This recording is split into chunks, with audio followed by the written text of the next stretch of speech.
9 minutos pasaron de la hora 12 en la Argentina. Nos vamos a ir a Junín y hablar con el titular de la Unidad Funcional de Instrucción número 5, el doctor Sergio Terrón. Desde Cadena 9, Gustavo Tinetti. Doctor, bienvenido, un gusto. ¿Cómo está? Mira, Gustavo, Bien.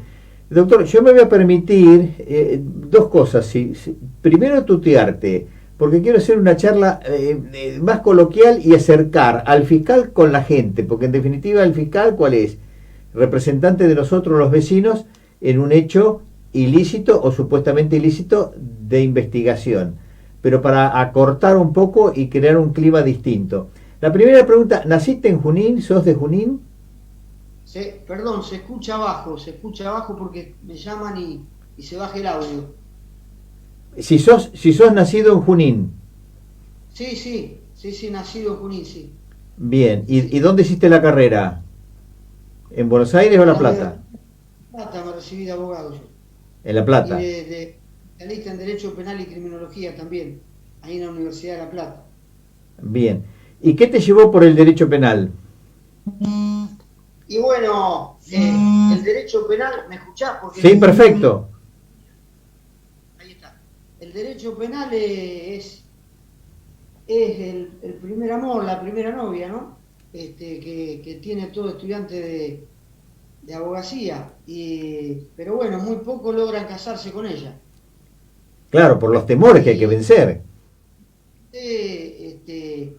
hace mucho tiempo y renové los votos cuando me hice docente universitario también, Bien, de Derecho Procesal Penal. pero sí, Y estoy casado y con los votos renovados.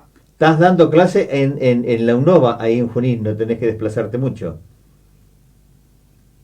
En la Unión así hace 2 décadas más o menos. Bien. Y en la carrera de un fiscal de varios años, ¿qué significa el caso Úrsula? ¿Es uno más o hace un clic de otra naturaleza? Digo que yo tengo en mi carrera, ¿no? Dentro del homicidio, pero el homicidio es el octavo. ¿Mm? Podría mencionar algunos. Ayer estaba haciendo un poco de memoria, eh, porque las organizaciones feministas a veces se olvidan lo que uno viene trabajando, ¿no? Pero yo estuve en el caso de Mónica Pagano de Lincoln, en Silvina Ibáñez de Baigorrita, Angélica Gómez de Rojas, Ludmila Bazán de acá de Junín, Karina Simeón de Junín, Camila Borda de Junín, Lorena Kilogram de Arenales y ahora Úrsula Bahillo. O sea que ya de femicidio estoy bastante curtido, por así decirlo. Pero en relación a los anteriores, ¿Úrsula marca un antes y un después o puede en todo caso marcar un antes y un después o es un caso más?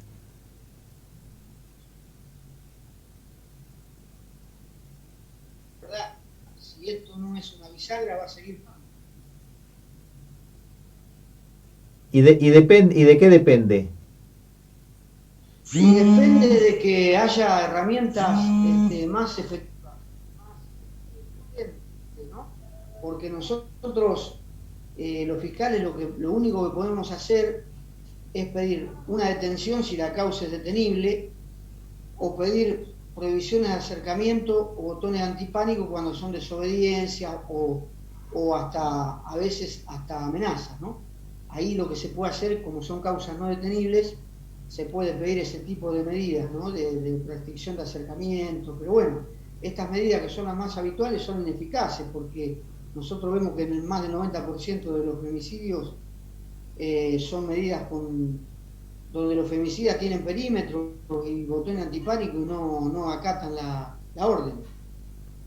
Bueno, el ministro de Seguridad recientemente de la provincia de Buenos Aires, Berni, decía que el botón antipánico no es precisamente lo más apto, pero tampoco hizo recomendación o sugerencia de algún otro punto alternativo. Cuando los fiscales conversan esto, más allá del derecho entre las personas, buscan posibles esquemas alternativos, más allá de que no son los que van a decidir, pero tienen que aplicar la ley y pueden hacer sugerencias desde la experiencia. Sí, uno derecho general. es que todas estas políticas se diseñan en el Congreso de la Nación, en el Senado, pero bueno, las provincias son diferentes, tenemos diferentes realidades y los operadores nunca somos escuchados, o muy rara vez somos escuchados los operadores, por así decirlo, los que estamos en la trinchera. Por lo general, la gente que diseña estas políticas, desde el viejo Código Moreno, hablamos desde el siglo pasado hasta la fecha, por lo general son legisladores que muy rara vez descienden hasta las bases a preguntar qué es lo que se necesita, ¿verdad? ¿Y cuáles son las sugerencias que se pueden hacer desde una fiscalía? Y bueno, algunas sugerencias sería, por ejemplo, medidas más contundentes. Tal vez una que se me ocurre en este momento sería colocar una tobillera al infractor. La segunda sería diseñar tipos de violencia de género, en el cual haya medidas de detención efectivas cuando se verifican ciertos supuestos, ¿no? No como ahora que sean lesiones leves agravadas, amenaza o desobediencia, sino que haya un tipo de cuestiones. Bueno, hay algunos papás que han perdido a sus hijas en estos hechos que también haciendo recomendaciones de por el estilo en otra jurisdicción, en este caso la de Trenquelauquen, un señor Zavala de Pehuajó insiste en este tipo de medidas como alternativas que perdió la hija hace más de un año, en un diciembre, en el día de su cumpleaños. Bueno, y él siempre hace mención a esto, ¿no? Y curiosamente el autor, el victimario también era policía. Sí, verdaderamente nosotros sabemos que si seguimos por este camino, es como decía en verdad, haciendo las mismas cosas vamos a llegar al mismo resultado. No hay posibilidad de que obtengamos un resultado diferente por el mismo camino, por los mismos métodos. Doctor Terrón, vamos al caso Úrsula. ¿Qué es lo que más impactó en esta investigación? Bueno, en cuanto al caso en sí, la investigación rápidamente se dilucidó porque el autor estaba en el lugar de los hechos, ¿no? Entonces eso favoreció mucho, como ocurrió, por ejemplo, en el caso de Camila Borda, que el autor estaba en la escena, o el último caso de Lorena Quilográn, donde también el autor estaba en la escena. Entonces, en esos casos, digamos, son casos prácticamente flagrantes, donde uno se encuentra con toda la prueba para acceder a su disposición. Eso fue lo que favoreció. Y de investigación en marcha, ¿qué elementos son los que faltan para, bueno, terminar toda esta instrucción y de esa manera que siga el proceso natural? Sí, nosotros nos tuvimos que trasladar por múltiples inconvenientes y movilizaciones hacia Chacabuco a tomarle declaración en la sede judicial de la Fiscalía de Chacabuco al imputado. Ahí él se negó a declarar, ya teníamos la detención otorgada porque lo habíamos aprendido, pero faltaba la detención. El juzgado ordenó la detención. Fue trasladado a una unidad del Servicio Penitenciario Bonaerense. Ahora nosotros en los próximos 15 días tendremos que trabajar para solicitar la prisión preventiva y luego la elevación a juicio oral para finalmente, cuando sea el debate, poder pedir la reclusión o prisión perpetua, porque se trata de una causa de femicidio.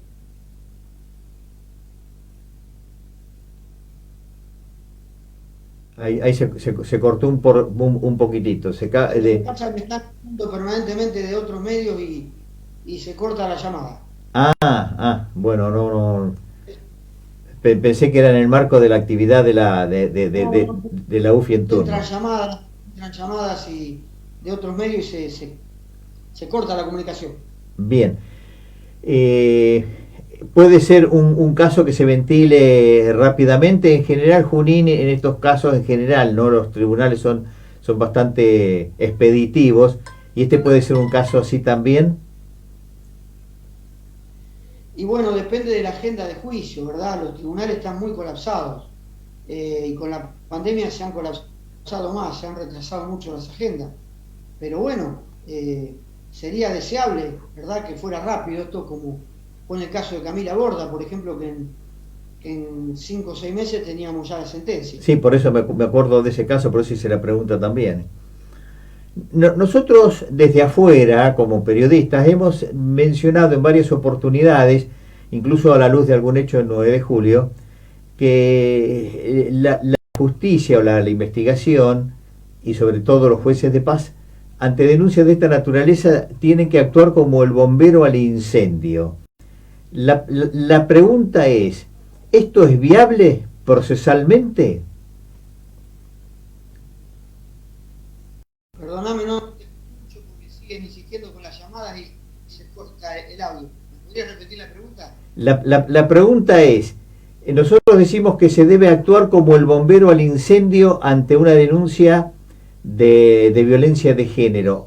¿Procesalmente esto es viable y en los tiempos tribunalicios?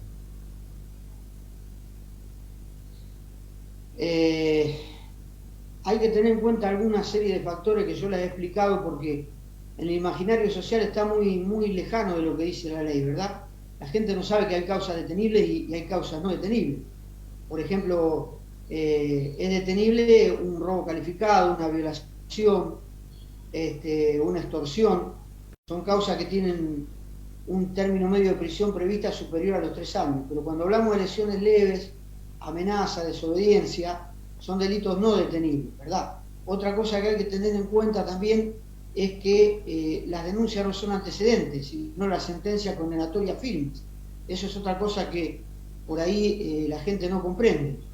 Para hacer valer un antecedente debe haber una condena firme, pero son cuestiones que la ley dispone que sean así.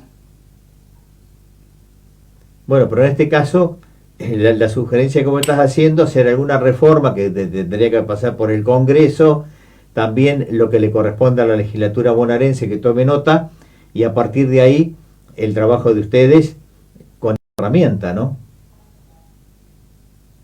Efectivamente, son, por así decirlo, diseños legislativos propios de una política criminal que nosotros simplemente aplicamos.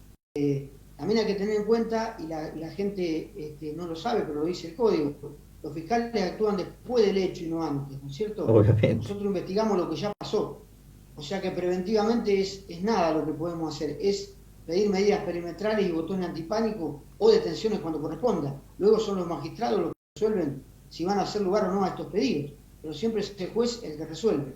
Bien. Doctor Terrón, detrás del caso Úrsula surgen varias causas. Los daños en la comisaría de Rojas, esa es una. Todo ello está en tus manos.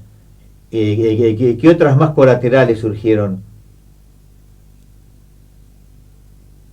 Y bueno, nosotros tenemos esas causas de los daños, no solamente a la comisaría Rojas, 2 trabajadoras judiciales, como son la doctora Nora Friulá, que es ayudante fiscal, y la doctora Elisa Berbeni, que es la secretaria, al punto que se encontraban conmigo en la escena de los hechos en el medio del campo y le estaban destruyendo las casas, le estaban haciendo pintadas y dañando el frente de las casas, y son también mujeres.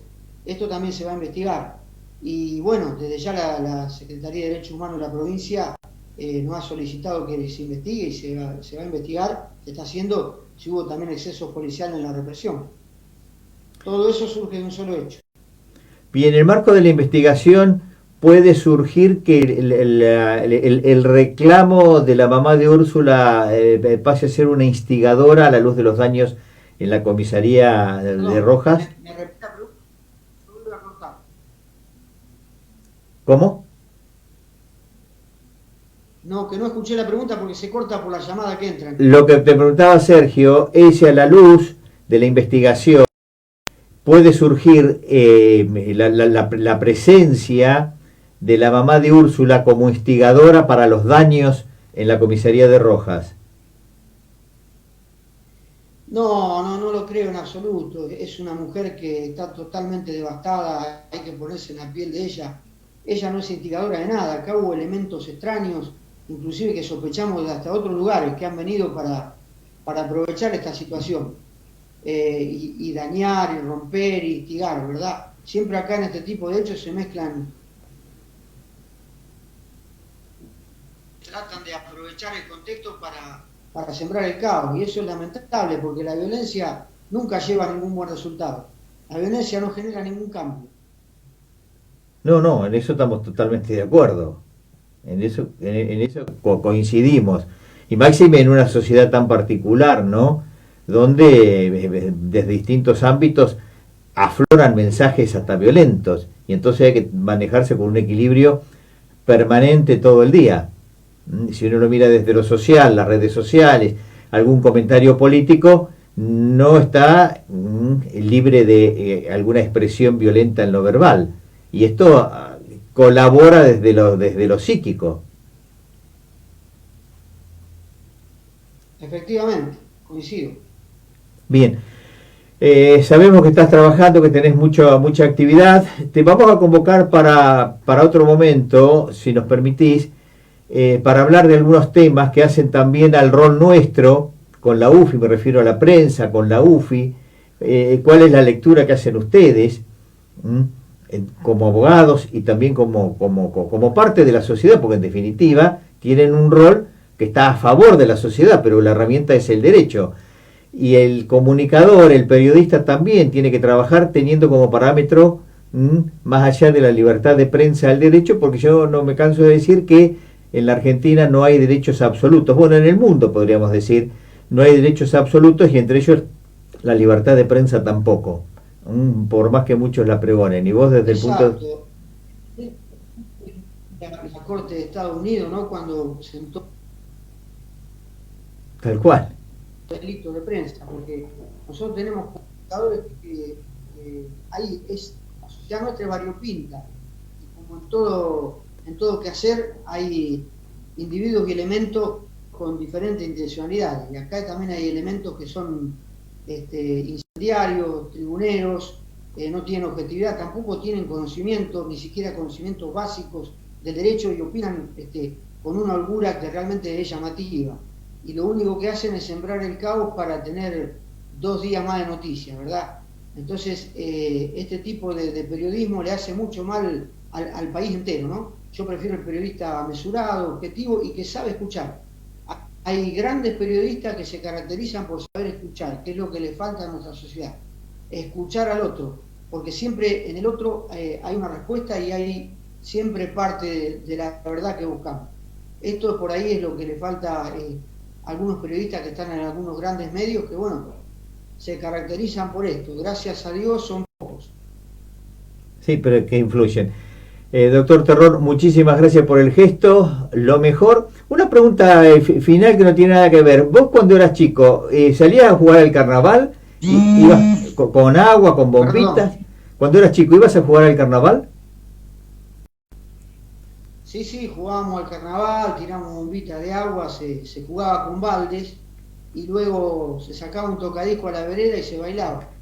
Mira. Eso eran los carnavales. Bien. Sí. Te agradecemos mucho el gesto, lo mejor en todo. ¿Qué es la pregunta? ¿Cómo? No, porque estamos el lunes de carnaval y recordar estos hechos, ¿no? ¿Cómo eran las celebraciones? Porque era otro contexto de alegría. Hacíamos murga y íbamos cantando por la casa de los vecinos y nos daban propina a las mascaritas. Después comprábamos Coca-Cola, algunas galletitas, eso era nuestro carnaval.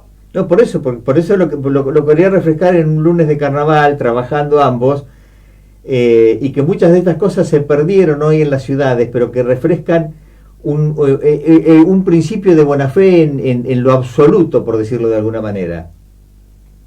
Se perdieron valores, Gustavo, se perdieron valores. Estamos en una noche moral y ética. Coincido totalmente. Muchas gracias. Bueno, gracias. Hasta otro momento. Hasta otro momento, muy amable.